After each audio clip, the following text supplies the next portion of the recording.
Do you constantly beat yourself up? Welcome to the club.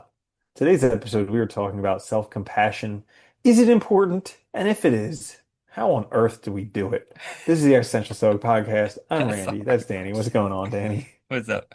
You know, it's funny because it's one of those things where no matter how much you know and I don't know if it's like a Western thing or whatever, but no matter how much you know that it's bad for you, no matter how much you know that like self-compassion is good, you still beat yourself up. Like it's so hard to get rid of those tendencies, to be Hmm. like, I'm a failure, I'm a loser, this isn't gonna work out, and you Yep. just make it, and it doesn't help anything.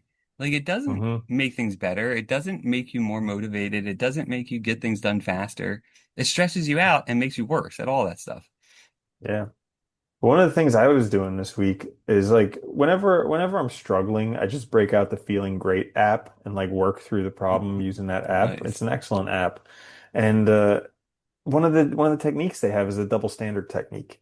So I'll be listing the thoughts that I have that are causing me to suffer, and then it'll ask, well, you know, if you had a friend who was identical to you, same age, same everything, whatever. And most of the time I just imagine you, Oh but yeah, that's what it I would did be too. like, Like you. would you say this to them? And I'd be like, oh, I'd never say that. Like Yeah. not in a million years. And they're like, what would you say to them instead? And I'd say it to that, and I'm like, well, if they're identical to you in every way, could you just say that to yourself? And I'm like, man, I treat myself like garbage. Yeah.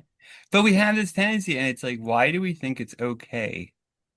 Because it's us, but we would never. And I think there's very few people that would say they would do that. They would use the same language with somebody else that you use with Hmm. yourself. I can't imagine that anybody would.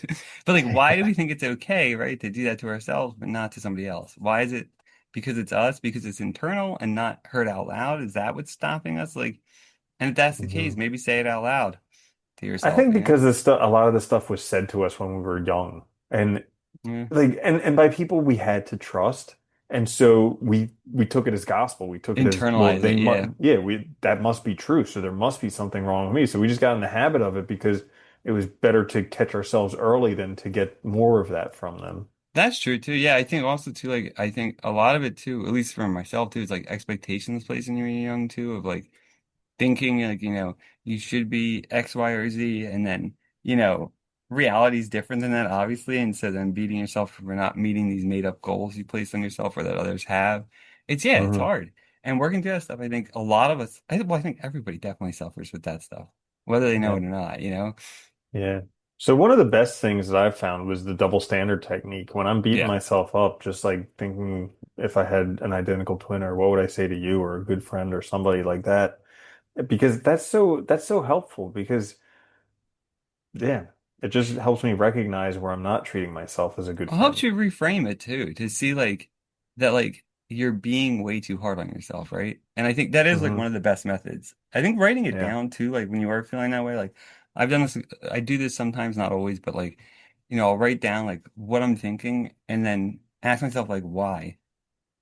And then sometimes that Hmm. usually shows me that it's just illogical, that I'm just being, Yeah. essentially I'm just being an ass to myself because I'm frustrated or stressed out or Hmm. something. And, these, I always liked what Nietzsche said, we're like, any of our unexpressed drives will express themselves internally.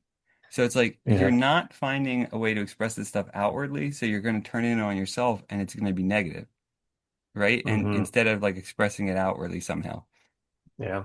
you know? Absolutely. And I like what you were saying there with reframing it because like finding the good in it. So like a lot of the times these bad feelings that I have or thoughts or whatever, they actually say something very good about myself, that I have like high standards or I actually want very good things for myself, but it's just causing me to suffer because they're not like it's not happening that way now. Yeah, But yeah. learning to recognize that this painful feeling or emotion or situation is actually happening because I do care about myself. Yeah, I like that in feeling good because they talked about that, right? Where like, Hmm. it's like if you're berating yourself for not being good enough, it's because you have high standards, right? You want yourself to be excellent or you want to be really good at this thing. You want to succeed. And that's not a Hmm. bad thing. And so then finding a way to do it where you're not beating the shit out of yourself too is Yeah. ideal, right? Yep. Yeah, and I've been taking a lot more time recently to like high five myself, not actually literally high five myself, But after I do, I know, right? Yeah. But after I do something that was hard for me or something that was, I don't know, or even just something like taking some time for some self-care, like going for a walk in the park or something. I take some time afterwards and I'm like, yeah, way to go. Yeah. No, I've been trying to do that more too, which is like one, do hobbies more that I enjoy because that's which is always a source of joy. So it's fun. But like Hmm. allowing yourself to do it so you don't feel like you're stressed too while you're doing it. But also too, Hmm. like looking back on what you've accomplished, recognizing what you've actually achieved. Because I think that's the other thing.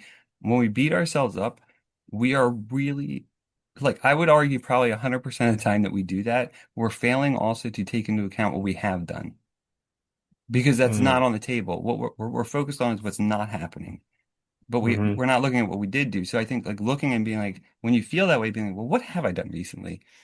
And looking at what how I like, especially if it's like, what have I accomplished in this area or whatever, what I'm working on. A lot of times you'll see like a lot, So it's Hmm. like there's no reason to really beat yourself up. You're just not exactly where you want to be yet. And I think Yeah, that's and also that important. yeah, and that's an excellent transition to small delights and gratitude. Yeah, Because, dude, I noticed I took like a month off of doing small delights, and I noticed my mental health take like a significant dip. And it's yeah, so crazy because all you do is before you go to sleep, you just write down five good things that happened during a day. yeah, And in the beginning, it's super hard because you're not used to recognizing good things, and they can just be things that weren't bad, you know? yeah. But then you write them down. It's just like you get to relive those moments, which is great. And then you have this whole huge list of stuff And it that's can be good in your like life. could be like the grass smelled good when I mowed the lawn, or like the sun felt Hmm. good, whatever. It could be anything, Yeah, stupid, big, butterfly small. flew by, Yeah.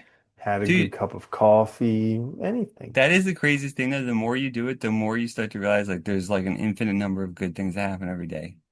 Hmm. You know what it is though? Because it's just and this is, I think, always our problem, right? It's our awareness of things, where our attention is. And our attention tends to be grabbed by negative BS things Hmm. and distractions.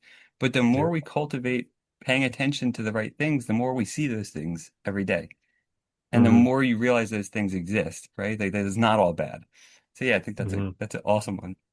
Like one of the most helpful things ever. Yeah. Anything else?